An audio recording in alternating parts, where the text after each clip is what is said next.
ಮಂಜುಶ್ರೀ ಅಂತ ಹೇಳಿ ಮಂಜುನಾಥ ರಾವ್ ಅವರು ಕಾಶ್ಮೀರಕ್ಕೆ ಹೋಗಿದ್ದಾರೆ. ಅಲ್ಲಿನ ಗುಂಡಿನ ದಾಳಿ ಆಗಿದೆ ಅಂತ ಒಂದು ವಿಷಯ ಬಂದಿದೆ. ಅದಕ್ಕೆ ಇನ್ನು ನಮಗಿನ್ನೂ ಮಾಹಿತಿ ಏನು ಸರಿಯಾಗಿ ಗೊತ್ತಿಲ್ಲ, ಮನೇಲಿ ಇನ್ನು ಗೊತ್ತಿಲ್ಲ. ಅವರು ಒಂದು 4 days ಬ್ಯಾಕ್ ಅಲ್ಲಿ ಹೋಗಿದ್ದಾರೆ, 5 days ಬ್ಯಾಕ್ ಅಲ್ಲಿ ಹೋಗಿದ್ದಾರೆ. ಒಟ್ಟಾರೆ ನಮಗೆ 3:30 ಹೊತ್ತಿಗೆ ಸುದ್ದಿ ನಮ್ಮ ಕೈ ಸಿಕ್ತು ಫೋನ್ ಮುಖಾಂತರ. ಏನೋ ಈಗ ಟೆರರಿಸ್ಟ್ ಗುಂಡಿಗೆ ಆಹುತಿಯಾದಂಥ ಮಂಜುನಾಥ್ ಅವರ ಪತ್ನಿ ನಮ್ಮ ಮ್ಯಾಮ್ಕೋಸಿನ ಎಂಪ್ಲಾಯ್ ಮ್ಯಾನೇಜರ್ ಆಗಿ ಬೀರೂರಿನಲ್ಲಿ ಕೆಲಸ ಮಾಡ್ತಾ ಇದ್ದಾರೆ. ಅವರ ಪತಿ ಅದೇ ಕಾಶ್ಮೀರದಲ್ಲಿ ತಮಗೆಲ್ಲ ಸುದ್ದಿ ಗೊತ್ತಿದೆ, ಈಗಾಗಲೇ ಮೃತಪಟ್ಟಿದ್ದಾರೆ, ದೃಢ ಆಗಿದೆ. ಇದು ಸಂಬಂಧಪಟ್ಟಂತೆ ಅವರ ಶವವನ್ನು ನಮ್ಮ ಶಿವಮೊಗ್ಗಕ್ಕೆ ತರಲಿಕ್ಕೆ ನಾವೀಗ DC ಅವರ ಹತ್ರ, SP ಅವರ ಹತ್ರ ಹಾಗೂ ನಮ್ಮ MP ಅವರ ಹತ್ರನೂ ಕೂಡ ಹೋಗಿ ಮಾತನಾಡಿದ್ದೀವಿ. ಆದಷ್ಟು ಶೀಘ್ರವಾಗಿ ತರುವಂತ ವ್ಯವಸ್ಥೆ ಆಗ್ತದೆ. ಎಲ್ಲೋ ಒಂದು ಭಾಗದಲ್ಲಿ ಕಾಶ್ಮೀರದಲ್ಲಿ ಈ ತರದ ದುರಂತಗಳು ನಡೆಯುವಂಥದ್ದು, ಟೆರರಿಸ್ಟ್ಗಳ ಅಟ್ಟಹಾಸದಲ್ಲಿ ಶಿವಮೊಗ್ಗದ ನಮ್ಮ ಮಂಜುನಾಥ್ ಅವರು ತೀರ್ಕೊಂಡಿರೋದಕ್ಕೆ ನಮ್ಮ ಸಂಸ್ಥೆ ಕಡೆಯಿಂದ ವಿಷಾದವನ್ನು ವ್ಯಕ್ತಪಡಿಸ್ತೇವೆ. ಮಂಜುನಾಥ ರಾವ್ ಅವರು, ಅವ್ರ ತಂದೆ ಕೂಡ ನಮ್ಮ ಸಂಸ್ಥೆಯಲ್ಲಿ ನೌಕರರಾಗಿ ಕೆಲಸ ಮಾಡಿದಂಥವ್ರು. ಪಾಪ ತಾಯಿಯವರಿಗೆ ಇನ್ನೂ ವಿಷಯ ಗೊತ್ತಿಲ್ಲ. ನಮ್ಮ ಹತ್ರ ಬರ್ತಾರಲ್ವಾ, ಏನೂ ಆಗಿಲ್ಲ ಅಲ್ಲ ಅಂತಲೇ ಕೇಳ್ತಾ ಇದ್ದಾರೆ. ಹೆತ್ತ ಕಲ್ಲಿನ ನೋವು ಅದು ಹೆತ್ತವರಿಗೆ ಗೊತ್ತಿರುತ್ತೆ ಹೊರತು ಬೇರೆಯವರಿಗಲ್ಲ. ಎಲ್ಲೋ ಒಂದು ಕಡೆಯಲ್ಲಿ ಸಂಸ್ಥೆಯು ಕೂಡ ಈ ನೋವನ್ನ ಭರಿಸೋದ ಕಷ್ಟ ಆಗ್ತಾ ಇದೆ. ಪ್ರಾಮಾಣಿಕವಾದ ಇನ್ನು ಈ ಕುರಿತಾಗಿ ನಾವು ಜೊತೆ ಮಾತಾಡೋದಕ್ಕೆ ಮಾನ್ಯ ಸಚಿವರು HK ಪಾಟೀಲ್ ಸರ್ ಈಗ ದೂರವಾಣಿ ಸಂಪರ್ಕಕ್ಕೆ ಬಂದಿದ್ದಾರೆ. ಸರ್ ನಮಸ್ಕಾರ.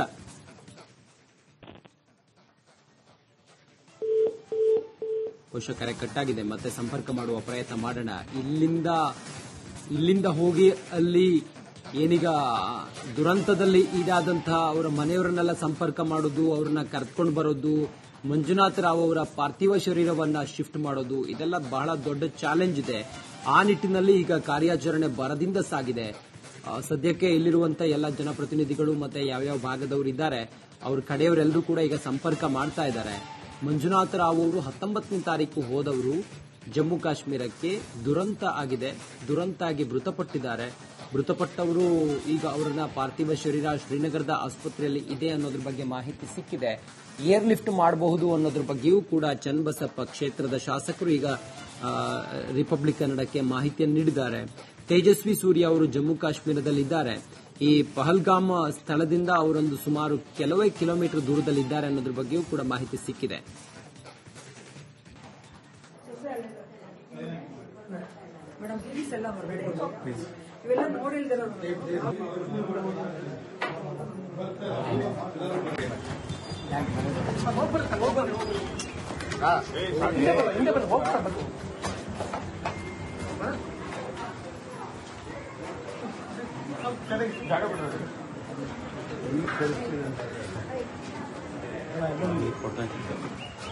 ಸಿಲುಕಾಕಿಕೊಂಡವರ ರಕ್ಷಣೆಗೆ ಕರ್ನಾಟಕ 2 ಟೀಮ್ ಮಾಡಿ ಅಧಿಕಾರಿಗಳನ್ನ ಕಳಿಸಿಕೊಟ್ಟು, ಪೊಲೀಸ್ ಕಳಿಸಿಕೊಟ್ಟು, ಅಲ್ಲಿ ಯಾರು ಸಿಲುಕಾಕಿಕೊಂಡು ಯಾರಿಗೆ ಸಹಾಯದ ಅಗತ್ಯ ಇದೆ ಅವರಿಗೆ ಸಹಾಯ ಮಾಡಿ ಅವ್ರನ್ನ ಕರೆದುಕೊಂಡು ಬರುವಂತಹ ಕಾರ್ಯಾಚರಣೆಯೂ ಕೂಡ ಭರದಿಂದ ಸಾಗಿದೆ.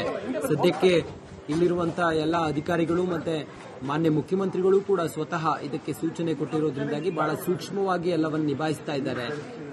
ನೆರವಿಗಾಗಿ ಮನವಿ ಮಾಡ್ತಾ ಇದ್ದಾರೆ. ಅಲ್ಲಿ ಸಿಲುಕಾಕಿಕೊಂಡವರು ಸುಮಾರು 40 ಜನ ಕನ್ನಡಿಗರು ಶ್ರೀನಗರದ ಹೋಟೆಲ್ನಲ್ಲಿ ಇದ್ದಾರೆ ಅನ್ನೋದ್ರ ಬಗ್ಗೆ ಈಗ ಸದ್ಯಕ್ಕೆ ಮಾಹಿತಿ ಲಭ್ಯ ಆಗಿದೆ. ಅವ್ರನ್ನ ಕರ್ಕೊಂಡು ಬರೋದು ದೊಡ್ಡ. ಮಂಜುಶ್ರೀ ಅಂತ ಹೇಳಿ ಮಂಜುನಾಥ ರಾವ್ ಅವರು ಕಾಶ್ಮೀರಕ್ಕೆ ಹೋಗಿದ್ದಾರೆ. ಅಲ್ಲಿನ ಗುಂಡಿನ ದಾಳಿ ಆಗಿದೆ ಅಂತ ಒಂದು ವಿಷಯ ಬಂದಿದೆ. ಅದಕ್ಕೆ ಇನ್ನು ನಮಗಿನ್ನೂ ಮಾಹಿತಿ ಏನು ಸರಿಯಾಗಿ ಗೊತ್ತಿಲ್ಲ, ಮನೇಲಿ ಇನ್ನು ಗೊತ್ತಿಲ್ಲ. ಅವರು ಒಂದು 4 days ಬ್ಯಾಕ್ ಅಲ್ಲಿ ಹೋಗಿದ್ದಾರೆ, 5 days ಬ್ಯಾಕ್ ಅಲ್ಲಿ ಹೋಗಿದ್ದಾರೆ.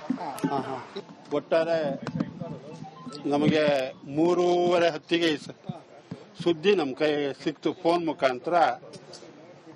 ಏನೋ ಈಗ ಟೆರರಿಸ್ಟ್ ಗುಂಡಿಗೆ ಆಹುತಿಯಾದಂಥ ಮಂಜುನಾಥ್ ಅವರ ಪತ್ನಿ ನಮ್ಮ ಮ್ಯಾಮ್ಕೋಸಿನ ಎಂಪ್ಲಾಯ್ ಮ್ಯಾನೇಜರ್ ಆಗಿ ಬೀರೂರಿನಲ್ಲಿ ಕೆಲಸ ಮಾಡ್ತಾ ಇದ್ದಾರೆ. ಅವರ ಪತಿ ಅದೇ ಕಾಶ್ಮೀರದಲ್ಲಿ ತಮಗೆಲ್ಲ ಸುದ್ದಿ ಗೊತ್ತಿದೆ. ಈಗಾಗಲೇ ಮೃತಪಟ್ಟಿದ್ದಾರೆ, ದೃಢ ಆಗಿದೆ. ಇದು ಸಂಬಂಧಪಟ್ಟಂತೆ ಅವರ ಶವವನ್ನು ನಮ್ಮ ಶಿವಮೊಗ್ಗಕ್ಕೆ ತರಲಿಕ್ಕೆ ನಾವೀಗ DC ಅವರ ಹತ್ರ, SP ಅವರ ಹತ್ರ ಹಾಗೂ ನಮ್ಮ MP ಅವರ ಹತ್ರನೂ ಕೂಡ ಹೋಗಿ ಮಾತನಾಡಿದ್ದೀವಿ. ಆದಷ್ಟು ಶೀಘ್ರವಾಗಿ ತರುವಂತ ವ್ಯವಸ್ಥೆ ಆಗ್ತದೆ.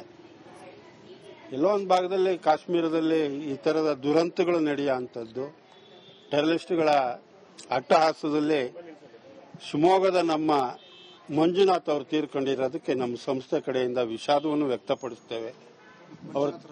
ಮಂಜುನಾಥ್ ರಾವ್ ಅವರು, ಅವ್ರ ತಂದೆ ಕೂಡ ನಮ್ಮ ಸಂಸ್ಥೆಯಲ್ಲಿ ನೌಕರರಾಗಿ ಕೆಲಸ ಮಾಡಿದಂಥವ್ರು. ಪಾಪ ತಾಯಿಯವರಿಗೆ ಇನ್ನೂ ವಿಷಯ ಗೊತ್ತಿಲ್ಲ. ನಮ್ಮ ಹತ್ರ ಬರ್ತಾರಲ್ವಾ, ಏನೂ ಆಗಿಲ್ಲ ಅಲ್ಲ ಅಂತಲೇ ಕೇಳ್ತಾ ಇದ್ದಾರೆ. ಹೆತ್ತ ಕಲ್ಲಿನ ನೋವು ಅದು ಹೆತ್ತವರಿಗೆ ಗೊತ್ತಿರುತ್ತೆ ಹೊರತು ಬೇರೆಯವರಿಗಲ್ಲ. ಎಲ್ಲೋ ಒಂದು ಕಡೆಯಲ್ಲಿ ಸಂಸ್ಥೆಯು ಕೂಡ ಈ ನೋವನ್ನ ಭರಿಸೋದ ಕಷ್ಟ ಆಗ್ತಾ ಇದೆ. ಪ್ರಾಮಾಣಿಕವಾದ ಇನ್ನು ಈ ಕುರಿತಾಗಿ ನಮ್ಮ ಜೊತೆ ಮಾತಾಡೋದಕ್ಕೆ ಮಾನ್ಯ ಸಚಿವರು HK ಪಾಟೀಲ್ ಸರ್ ಈಗ ದೂರವಾಣಿ ಸಂಪರ್ಕಕ್ಕೆ ಬಂದಿದ್ದಾರೆ. ಸರ್ ನಮಸ್ಕಾರ.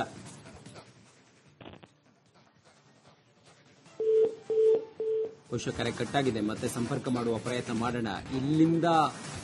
ಇಲ್ಲಿಂದ ಹೋಗಿ ಅಲ್ಲಿ ಏನೀಗ ದುರಂತದಲ್ಲಿ ಈಡಾದಂತಹ ಅವರ ಮನೆಯವರನ್ನೆಲ್ಲ ಸಂಪರ್ಕ ಮಾಡೋದು, ಅವ್ರನ್ನ ಕರ್ಕೊಂಡು ಬರೋದು, ಮಂಜುನಾಥ್ ರಾವ್ ಅವರ ಪಾರ್ಥಿವ ಶರೀರವನ್ನ ಶಿಫ್ಟ್ ಮಾಡೋದು, ಇದೆಲ್ಲ ಬಹಳ ದೊಡ್ಡ ಚಾಲೆಂಜ್ ಇದೆ. ಆ ನಿಟ್ಟಿನಲ್ಲಿ ಈಗ ಕಾರ್ಯಾಚರಣೆ ಭರದಿಂದ ಸಾಗಿದೆ. ಸದ್ಯಕ್ಕೆ ಇಲ್ಲಿರುವಂತಹ ಎಲ್ಲ ಜನಪ್ರತಿನಿಧಿಗಳು ಮತ್ತೆ ಯಾವ್ಯಾವ ಭಾಗದವರು ಇದ್ದಾರೆ ಅವ್ರ ಕಡೆಯವರೆಲ್ಲರೂ ಕೂಡ ಈಗ ಸಂಪರ್ಕ ಮಾಡ್ತಾ ಇದ್ದಾರೆ. ಮಂಜುನಾಥ್ ರಾವ್ ಅವರು 19ನೇ ತಾರೀಕು ಹೋದವರು ಜಮ್ಮು ಕಾಶ್ಮೀರಕ್ಕೆ. ದುರಂತ ಆಗಿದೆ, ದುರಂತ ಆಗಿ ಮೃತಪಟ್ಟವರು ಈಗ ಅವರನ್ನ ಪಾರ್ಥಿವ ಶರೀರ ಶ್ರೀನಗರದ ಆಸ್ಪತ್ರೆಯಲ್ಲಿ ಇದೆ ಅನ್ನೋದ್ರ ಬಗ್ಗೆ ಮಾಹಿತಿ ಸಿಕ್ಕಿದೆ. ಏರ್ ಲಿಫ್ಟ್ ಮಾಡಬಹುದು ಅನ್ನೋದ್ರ ಬಗ್ಗೆಯೂ ಕೂಡ ಚನ್ನಬಸಪ್ಪ ಕ್ಷೇತ್ರದ ಶಾಸಕರು ಈಗ ರಿಪಬ್ಲಿಕ್ ಕನ್ನಡಕ್ಕೆ ಮಾಹಿತಿಯನ್ನು ನೀಡಿದ್ದಾರೆ. ತೇಜಸ್ವಿ ಸೂರ್ಯ ಅವರು ಜಮ್ಮು ಕಾಶ್ಮೀರದಲ್ಲಿದ್ದಾರೆ. ಈ ಪಹಲ್ಗಾಮ್ ಸ್ಥಳದಿಂದ ಅವರೊಂದು ಸುಮಾರು ಕೆಲವೇ ಕಿಲೋಮೀಟರ್ ದೂರದಲ್ಲಿದ್ದಾರೆ ಅನ್ನೋದ್ರ ಬಗ್ಗೆಯೂ ಕೂಡ ಮಾಹಿತಿ ಸಿಕ್ಕಿದೆ.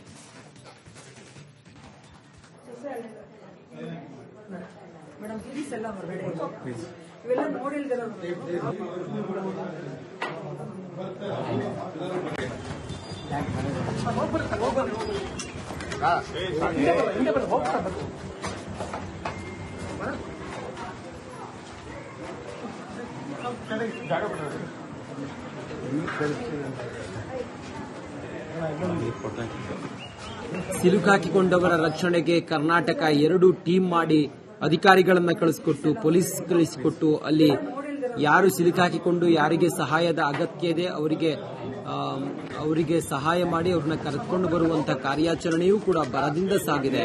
ಸದ್ಯಕ್ಕೆ ಇಲ್ಲಿರುವಂತಹ ಎಲ್ಲ ಅಧಿಕಾರಿಗಳು ಮತ್ತೆ ಮಾನ್ಯ ಮುಖ್ಯಮಂತ್ರಿಗಳು ಕೂಡ ಸ್ವತಃ ಇದಕ್ಕೆ ಸೂಚನೆ ಕೊಟ್ಟಿರೋದ್ರಿಂದಾಗಿ ಬಹಳ ಸೂಕ್ಷ್ಮವಾಗಿ ಎಲ್ಲವನ್ನು ನಿಭಾಯಿಸ್ತಾ ಇದ್ದಾರೆ. ನೆರವಿಗಾಗಿ ಮನವಿ ಮಾಡ್ತಾ ಇದ್ದಾರೆ. ಅಲ್ಲಿ ಸಿಲುಕಾಕಿಕೊಂಡವರು ಸುಮಾರು 40 ಜನ ಕನ್ನಡಿಗರು ಶ್ರೀನಗರದ ಹೋಟೆಲ್ನಲ್ಲಿ ಇದ್ದಾರೆ ಅನ್ನೋದ್ರ ಬಗ್ಗೆ ಈಗ ಸದ್ಯಕ್ಕೆ ಮಾಹಿತಿ ಲಭ್ಯ ಆಗಿದೆ. ಅವ್ರನ್ನ ಕರ್ಕೊಂಡು ಬರೋದು ದೊಡ್ಡದು.